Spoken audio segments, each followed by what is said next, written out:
Welcome to Movie Recaps King.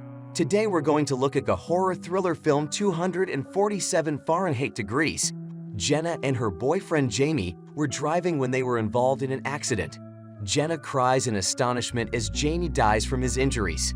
Jenna is still dealing with the effects of her past tragedy 3 years later. She meets up with Renee, Renee's boyfriend Michael, and Michael's friend Ian. They ask her to spend the weekend with them at Ian's Uncle Wade's lakeside cabin. They cruise to the cabin and are greeted by Wade and his friendly dog, Bo. Jenna is a photographer, so she photographs every moment. The group of pals settles into the cabin and plans to attend a party because there is a festival in the adjacent town. Jenna goes to her room at night and refuses to take her PTSD medication so she can spend time with her pals. While Renee and Michael have sex in the upstairs bedroom, Jenna and Ian get to know each other over drinks. Wade bids them farewell after dinner, stating that he may not be available while they are at the party due to work. When the group discovers a sauna, they get enthralled. Wade is built as they discuss spending time together in the sauna. Jenna isn't interested in having any kind of fun. Renee approaches her and graciously informs her that she is not required to do anything that would make her uncomfortable. Michael and Ian are the first to enter the sauna, followed by Renee, who does not want to disappoint her pals. Janet enters the sauna, unsure and shy. They like to spend their time indoors. As the weather warms, Ian suggests going swimming at the lake. They go outdoors and leap into the lake, where they swim. When it gets too cold outside, they all decide to go back inside the sauna. Cold and trembling, Michael becomes euphoric from the alcohol and weed he consumed earlier and attempts to make out with Renee, but she rejects his sexual advances and enters the sauna to be with Ian and Jenna. This irritates Michael, and he decides not to enter. Renee is dissatisfied with Michael's actions, and Jenna tries to console her. The trio is startled to hear a loud commotion outside the sauna. Renee, assuming it is Michael, says she is sick and tired of his drama, refers to him as a child, and expresses her fear about having to always care for him. Renee eventually decides to exit the sauna, but the door from the outside is closed. As Ian tries to open the blocked door, Jenna becomes terrified and begins to panic, declaring that she does not want to die. Renee tells her that no one will die. Ian tries to slam the door, but it refuses to budge. The three believes it is just one of Michael's pranks because they all know he is upset with Renee, which they find hilarious. Ian reminds out that there's a potential Michael won't return for them, assuming they all went to the party without him. They quickly discover they are locked in the sauna. As the temperature rises, Jenna warns them that if they don't find a way out soon, they will suffer from heat stroke. They discover a concealed thermostat, but Ian discovers that it can only be manipulated from the outside. They can't risk destroying it since Ian believes it will change the temperature.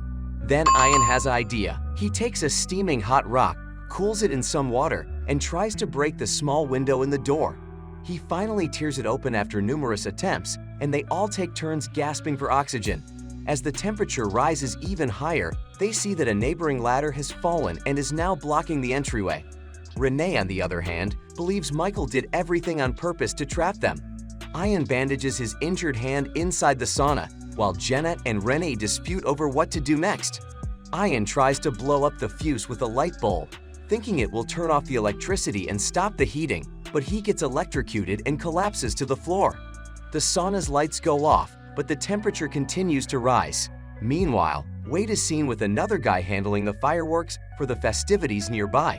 As the trio sits in the sauna in the dark, they hear Bo barking outside, screaming for rescue from the back of the house. The dog continues to bark, indicating that they require assistance. Michael appears nearby and is perplexed as to why Bo is barking. When the group hears Michael, they begin shouting for assistance. But then the fireworks start. The roar of the pyrotechnics drowns out their cry for assistance. Bo approaches Wade and barks, but Wade ignores him, presuming that the pyrotechnics have scared the dog. The dog jumps out of the pickup truck as they try to leave, and they run into Michael. Michael clearly believes the three abandoned him and went to the party because he couldn't stop himself from getting intoxicated. The two talk as Michael reveals that he wasn't allowed to join the group at the party since he didn't have a ticket and had to return home.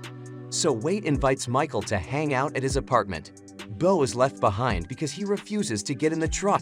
Back at the sauna, the situation worsens as the group runs out of water to drink and Renee becomes ill from the heat. Renee eventually decides to shatter the controller in the hopes of lowering the temperature, but she is stopped by Jenna, who accidentally strikes her head, knocking her out.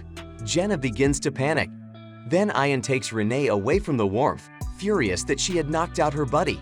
Jenna chooses to smash the thermostat herself, and as Ian predicted, it raises the temperature inside the sauna. Everything changed at once.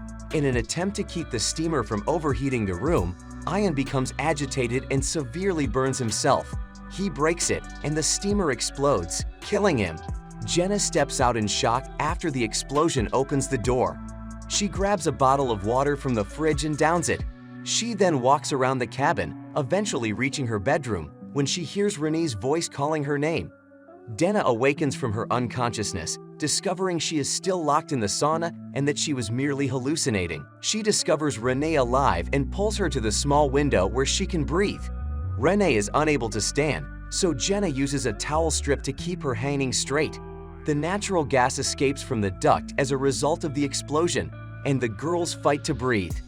Jenna becomes disoriented from the gas, but she crawls over to where the heater was and discovers the leak. She narrowly manages to stop the leak with a wooden stick in time. While all of this is going on, Michael returns to the cabinet and walks around the house nonchalantly after grabbing a beer. He sits on the couch and smokes up while falling asleep, angry at his buddies for abandoning him. He recalls carelessly knocking over a ladder and slamming it against the sauna door. The ladder then becomes trapped between the door and a raised floor. Michael continues to sleep through this flashback since Renee wanted to escape earlier and Ian stopped her. Wade arrives to the cottage and learns the two girls are still alive. When the cops and paramedics come, Wade tries to explain that everything happened while he was abroad. Michael tears and apologizes while sitting on the porch. Michael feels distraught because this disaster occurred as a result of because he was drunk. Jenna opens her eyes inside the ambulance and notices Renee on a stretcher next to her. She clutches her injured hand and sobs with relief. This brings us to the end of the story. Unfortunately, thank you for sticking with us till the finish. If you want to see more stories like this, subscribe to our channel. We wish you a happy and successful day.